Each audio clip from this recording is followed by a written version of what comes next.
VKR TV VKR voice ఇదే నిజం. ఇది కౌరవుల సభలా ఉంది హరీష్ రావు అంటున్నాడు.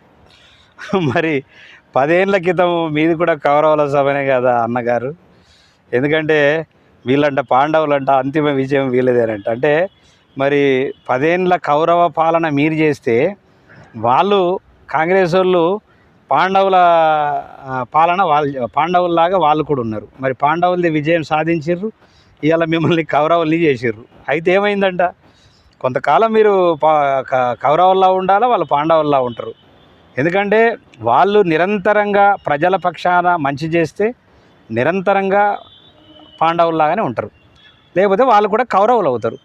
మీరు అయినరు కదా 10 ఏళ్ళ పాలన మీది ఇది కౌరవ పాలన లాగానే మీరు ఆల్రెడీ చేసిండ్రు. మీరు ఎవరిని మాట్లాడనీయలేదు, మీరు ఏం చేసిర్రు అర్థమైంది ఆ ప్రజలకు కూడా.